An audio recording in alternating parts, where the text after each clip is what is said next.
छावा चित्रपट अतिशय सुंदर, अतिशय भावनिक असा हा चित्रपट आहे। छत्रपती संभाजी महाराज यांच्यावर आधारित हा चित्रपट आहे। अतिशय सुंदर आणि अतिशय चांगल्या पद्धतीने हा चित्रपट मांडलेला आहे। हा चित्रपट 500 कोटी पार झालेला आहे। 2025 मधला सर्वात जास्त कमाई करणारा हा चित्रपट ठरलेला आहे। त्यामुळे अतिशय सुंदर आणि अतिशय भावनिक हा चित्रपट आहे। तुम्ही अजून सुद्धा पाहिला नसेल तर नक्की एकदा बघा। अजून सुद्धा हा चित्रपट सिनेमागृहात लागलेला आहे। त्यामुळे तुम्ही नक्की हा चित्रपट सिनेमागृहामध्ये पाहू शकता।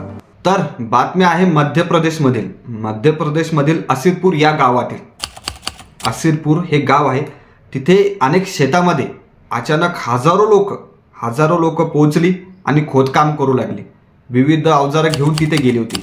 कोणी कुल्हाडी, कोणी फावडं हे घेऊन तिथे गेली। हजारो लोक गेली आणि खोदकाम करायला लागली। अनेक शेतामध्ये खोदकाम करावं लागली। त्याचं झालं असं की ह्या असीरपूर गावामध्ये मुघलकालीन सिक्के, सोन्याचे सिक्के किंवा सोन्याचा खजिना हा मिळतोय ही बातमी पसरली आणि रात्रीतच हजारो लोक तिथे पोहोचली आणि अनेक शेतामध्ये खोदकाम करू लागली। हा व्हिडिओ फार व्हायरल झाला आणि त्यानंतर हा व्हिडिओ व्हायरल झाल्यानंतर तिथे त्या घटनास्थळी पोलीस पोहोचली आणि ती सकाळी, कारण हे संपूर्ण खोदकाम हे रात्री करण्यात आलेलं होतं, सकाळी ना खजिना मिळाला ना ती लोक मिळाली। आता मिळालेल्या माहितीनुसार असं सांगितलं जात आहे की हे जे बहुतांश लोक आहेत जे खोदकाम करत होते त्यापैकी बहुतांश लोकांनी छावा हा चित्रपट पाहून तिथे गेलेली आहे। छावा हा चित्रपट पाहिला आणि खोदकाम तिथे करायला गेले। छावा या चित्रपटात छत्रपती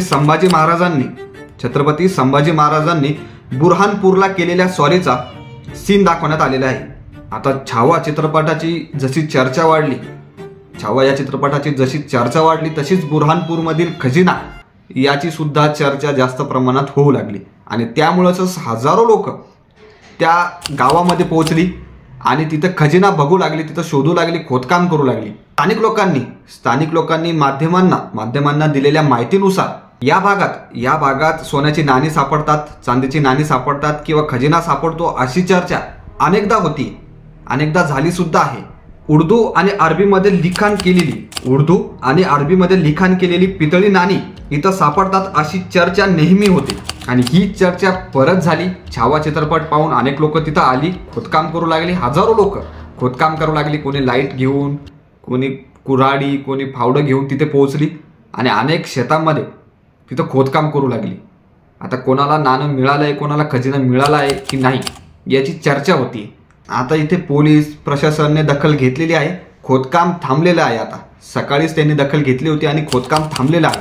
आता जर आपण पाहिलं तर बुरहानपूरला जुना इतिहास नक्कीच आहे। बुरहानपूरला जुना इतिहास भरपूर आहे।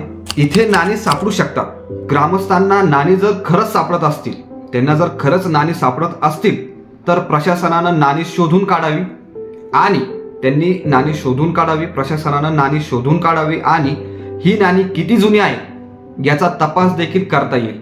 त्यामुळं ही नाणी किती जुनी आहे, काय इतिहास आहे याचा तपास देखील करता येईल असं बऱ्याच इतिहासकारांचं म्हणणं आहे। तर हा विषय तुम्हाला कसा वाटला, ही माहिती तुम्हाला कशी वाटली आणि याबद्दल तुमचं काय मत आहे कमेंट करून नक्की सांगा। माहिती आवडली असेल, व्हिडिओ आवडला असेल तर लाईक करा, शेअर करा, सबस्क्राईब करा, कमेंट मात्र नक्की करा। धन्यवाद।